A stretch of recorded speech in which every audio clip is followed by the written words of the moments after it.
여러분 안녕하세요.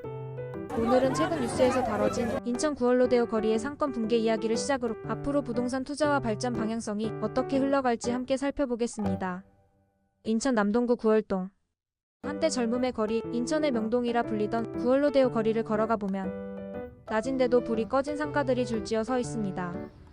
유리창에는 노랗게 바랜 임대 문의 종이가 붙어있고 안쪽엔 덩그러니 남은 형광등과 배관만 보입니다. 통계로도 드러납니다.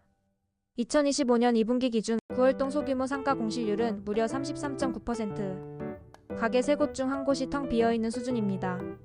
인천 전체 공실률도 10%를 넘으며 전국 평균보다 훨씬 높습니다. 송도, 영종, 신포동. 인천 전역이 비슷한 상황을 겪고 있습니다. 왜 이렇게 됐을까요? 원인은 크게 3가지로 나눌 수 있습니다. 첫째, 경기 침체와 소비 위축입니다. 사람들이 지갑을 닫으면서 외식 쇼핑 수요 자체가 줄어들었습니다. 둘째, 온라인 쇼핑의 급성장입니다. 이제 필요한 물건 대부분을 스마트폰으로 주문할 수 있습니다. 오프라인 매장의 존재 이유가 흔들리고 있는 것이죠. 셋째, 과도한 상업용지 공급입니다.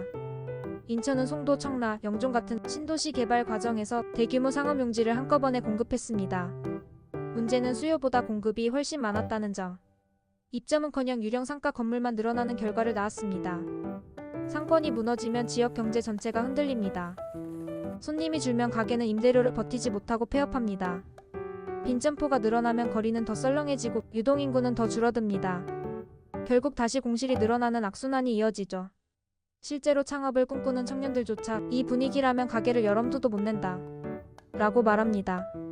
결국 젊은 인력과 자본이 다른 도시로 빠져나가게 됩니다. 인천시의회도 손을 놓고 있진 않습니다. 최근 상업용지 정책 개선 토론회를 열어 도시계획조례 개정, 상가 공실 모니터링, 의무 상가 비율 축소 같은 방안을 논의했습니다. 하지만 제도적 대응은 속도가 느리고 이미 공급된 상가의 구조적 문제를 단기간에 해결하긴 어렵습니다. 그렇다면 투자자 입장에서 이 상황을 어떻게 해석해야 할까요? 첫째, 상업용 부동산은 신중해야 한다는 점입니다. 과거처럼 사두면 무조건 오른다는 공식은 깨졌습니다.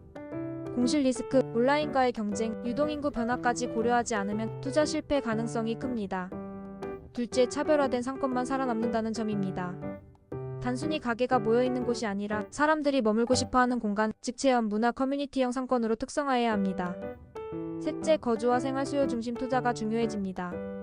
주거 밀집 지역 내 생활형 상권, 1인 가구와 고령층을 겨냥한 근린형 상권은 비교적 안정적인 수익을 기대할 수 있습니다.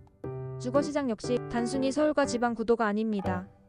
앞으로는 재개발, 재건축과 노후 아파트 대체 수요, 그리고 교통산업 인프라와 연계된 입지에 따라 양극화가 더 심해질 것입니다. 인구 구조와 생활 패턴이 바뀌면서 작은 평형실속형 주택 혹은 임대 수익형 부동산이 새로운 기회가 될 수도 있습니다. 인천은 사람들이 늘어나고 있는 도시이지만 실제로 들여다보면 인천의 곳곳은 사람들이 떠나고 있습니다. 오늘 구월로데오 거리 사례가 보여주듯 부동산은 더 이상 무조건 오른다는 자산이 아닙니다. 앞으로의 투자는 수요 분석, 입지 특화, 리스크 관리가 핵심이 될 것입니다.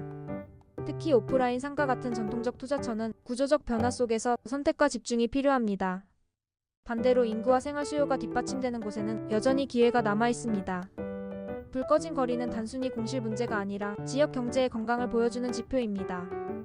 앞으로 우리는 어디에 투자해야 할지, 또 어떤 도시가 살아남을지 면밀히 살펴야 합니다. 여러분은 이런 변화 속에서 어떤 방향성을 준비하고 계신가요? 댓글로 의견 나눠주시면 함께 고민해 보겠습니다. 감사합니다.